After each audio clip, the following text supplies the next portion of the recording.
지금 아까 시작할 때보다 되게 사람들이 많이 모여주셨는데요. 느낌이거든요. 조금만 정숙해가지고 발표자의 얘기에 귀 기울여 주셨으면 좋겠습니다. 네, 그럼 지금 바로 댄스부의 꽃이죠. 조영재 선배님 모셔보겠습니다. 안녕하세요. 저는 신도고 3학년 1반 조영주입니다. 반갑습니다. 진짜 많은 학생들 앞에서 제 이야기를 하게 되니까 굉장히 떨리네요. 일단 청춘을 나누다 시작해볼게요. 제가 이번 청춘을 나누다에 나오게 된 계기는 바로 이 청춘을 나누다라는 문구를 보고 이건 딱 내 이야기다라고 생각해서 바로 신청하게 되었는데요. 여러분은 청춘이라고 하면 어떤 단어가 생각나시나요? 네, 많은 단어들이 생각나실 거예요. 젊음, 열정, 꿈, 관점에 따라서는 김필 같은 단어도 생각나실 거라고 생각해요. 근데 제가 이번에 정한 오늘의 키워드는 바로 꿈입니다. 저는 제 또래 친구들보다 조금 더 진로를 일찍 정한 편이에요. 저는 중학생 때부터 무용이라는 진로를 지금까지 꾸고 있는데요. 그래서인지 꿈에 대한 이야기를 할 때면 항상 진지하고 더 관심 있게 소통하려고 하는 것 같아요. 그런데 제 친구들과 꿈에 대해 이야기를 해보면 항상 꿈을 어려워하는 친구들이 좀 있는 것 같더라고요. 그래서 제 경험과 가치관을 바탕으로 여러분들이 꿈에게 좀 더 다가갈 수 있는 그런 다리가 됐으면 해서 이번 주제는 꿈과 친해지기로 잡았습니다. 자, 그럼 꿈과 친해지려면 저는 이 꿈과 친해지는 단계를 3단계로 나눠봤어요. 먼저 어떤 대상과 친해지려면 그 대상에 대해 미리 알고 다가서면 훨씬 친해지기 수월해지실 거예요. 그래서 제가 정한 첫 번째는 꿈 사전조사가 되겠습니다. 사전조사를 충분히 마치신 뒤에는 이제 좀 친해지게 다가갈 수 있는 시간이 되어야 되겠죠?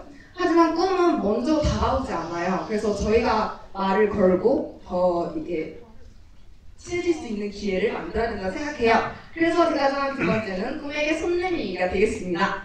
좀 꿈이랑 친해진 것 같다고 해도 친한 친구랑 다투는 일도 굉장히 많잖아요. 그래서 꿈이랑 다투게 되는 일도 생길 수도 있어요. 근데 꿈이랑 다퉜다고 해서 쌩 까면 이제 꿈이랑 절교를 해버리면 두 번 다시 꿈을 이룰 수 없게 되겠죠?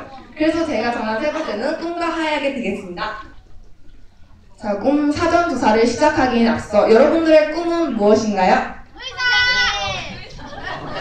많은 직업들이 나오는데요. 저도 초등학생 때 꿈 발표하는 시간에 아나운서, 간호사 등 특정 직업들을 말하게 됐어요. 그런데 제가 꿈에 대해 다시 생각해본 계기가 있는데 제가 중학생 때 어떤 분이 저에게 질문을 하시더라고요. 너는 왜 공부를 하니? 그래서 저는 제 꿈을 이루기 위해 공부를 한다고 대답을 했어요. 근데 그러면 네 꿈이 뭐냐고 물어보시더라고요. 그래서 저는 그때 당시 제 꿈이 아나운서여서 아나운서라고 자신있게 대답을 했었습니다. 그런데 그분이 마지막으로 하신 질문이 아나운서가 되면 무엇을 할 계획이네요. 저는 이 질문을 듣고 굉장히 당황을 했어요. 왜냐하면 꿈을 이루는 것과 동시에 꿈을 잃은 것 같은 기분이 들 수도 있다고 생각을 했기 때문이에요. 그래서 몇 날 며칠을 꿈에 대해서 고민한 결과 저는 꿈을 두 가지로 분류하게 됩니다. 인생에 대한 목표와 직업에 대한 목표인데요. 인생에 대한 목표는 정말 간단해요. 여러분들이 삶을 어떻게 살아갈 것인지, 어떤 사람이 되고 싶은지에 대한, 그러니까 예를 들면 나는 상사한테 신뢰받고 부하 직원한테 존경받는 사람이 되고 싶다. 그 될 수 있고, 제 꿈을 예로 들자면 제 주위 사람들뿐만 아니라 내가 모르는 사람들까지도 조영주 하면 그 춤에 미치네 이렇게 라는 소리를 들을 수 있게 하는 게 제 목표로 잡았거든요.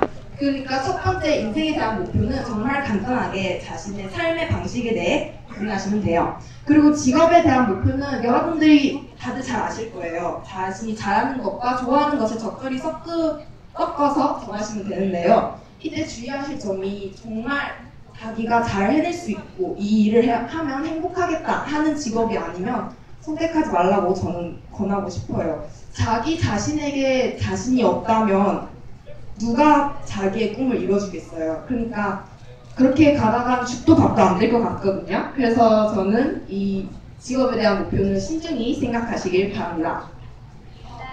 네. 이렇게 저는 두 가지로 정해봤는데 꼭 이렇게 제가 말한 이렇게 두 가지 방법으로 꿈을 정할 필요는 있어요. 그런데 제가 경험하기에는 제 꿈을 더 구체적으로 할 수 있게 된 계기 같아서 여러분들에게 권해드리고 싶습니다. 자, 이제 꿈에 대해서 좀 알아보셨다면 이제 꿈이랑 친해질 시간이에요. 꿈에게 다가가는 방법은 굉장히 많은데 그 중에서도 제가 추천해주고 싶은 말은 이것입니다. 제가 이 사실이 굉장히 중요하다는 걸 알게 된 것은 초3 체육대회 때 이제 운동장 5바퀴라는 종목을 나가게 됐어요. 지금 제가 우람하고 좀 건강한 체육인데 그때는 굉장히 약골이었단 말이에요. 그래서 그 마라톤이라는 종목이 굉장히 부러워서 엄마에게 나 이거 포기하겠다고 못하겠다고 말을 했었어요. 그러니까 엄마가 너 시도는 해봤니? 라고 말을 하시더라고요. 그때 저는 되게 쪽팔렸어요. 왜냐하면 내가 그냥 내 지금 상황을 엄마가 이해하니까 엄마는 날 이해해 줄 거야 라고 그냥 겁부터 먹고 제 스스로의 한계를 제가 이렇게 만들어낸 거예요. 그래서 그때부터 저는 시도는 해보고 생각을 해보자 라는 생각을 갖게 됐는데요. 두 번째 말은 제가 춤이라는 진로를 정하게 된 건 정확히 중2 때였는데 춤이라는 진로를 엄마한테 어떻게 말해야 되나 되게 고민을 많이 했었어요. 그래서 그렇게 의미 없는 시간이 흐르다 보니까 고등학교 들어와서 춤을 시작하게 됐는데 사실 공부할 시간도 굉장히 아깝거든요. 여러분들에게는 청춘이라는 무기가 있기 때문에 꿈이 있다면 가능한 빨리 실천하는 편이 좋겠다고 생각합니다. 자, 마지막으로 꿈과 하의 이야기는 이제 여러분은 꿈을 향해 나아가는 과정에서 굉장히 많은 일들을 겪게 될 거예요. 그것들을 보통 슬럼프라고 하는데요. 저도 슬럼프를 자주 겪는 편이에요. 저 무용을 하기에는 굉장히 팔다리가 좀 짧고 그래가지고 실력이 늘지 않아서 우울했던 적도 있고 경제적인 면에서도 약간 우울했던 적이 있어요. 그 슬럼프의 형태가 굉장히 다양했음에도 불구하고 제가 슬럼프를 극복하게 된 방법은 굉장히 비슷했어요. 바로 자신을 믿는 힘입니다. 제가 팔, 다리가 긴 애들이 부럽다면 내가 걔들보다 무대를 더 뛰어다니면 되는 거고 내 실력이 늘지 않으면 다른 방법으로 시도해보던가 아니면 연습량을 더 늘리면 되는 거고 돈 때문에 걱정이라면 내가 직접 뛰어다녀서 무대 의상, 화장 같은 거를 더 싸게 하면 되는 거잖아요. 이게 결국에는 그게 다 자신의 마음가짐에 달린 것 같아요. 스스로를 부족하다고 생각하지 마시고 생각하지 마세요. 비키어로라는 영화 아세요? 네. 거기서 나온 말 중에 생각을 바꾸면 세상이 바뀐다는 말이 있어요. 자기 자신을 불행하다고 생각하면 생각할수록 자신이 체감하는 불행의 무게가 더 무겁게 느껴질 거예요.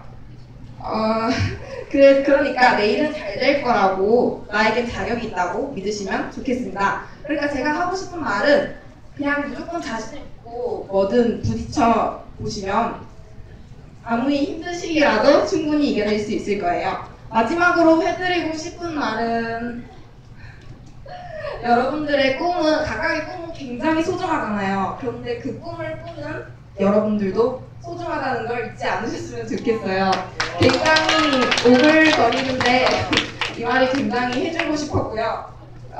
자기가 해보고 싶은 거는 다 해봤으면 좋겠어요. 저도 여러분의 청춘을 응원하겠습니다. 감사합니다.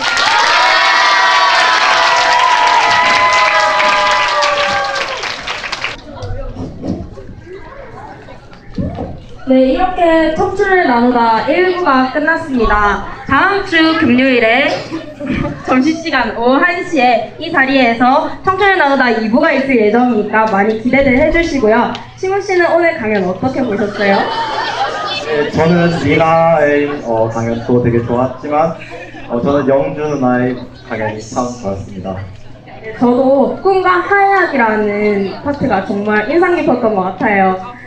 이제 종칠 시간이 다 되었으니까 하리보 껍데기는 꼭 쓰레기통에 버려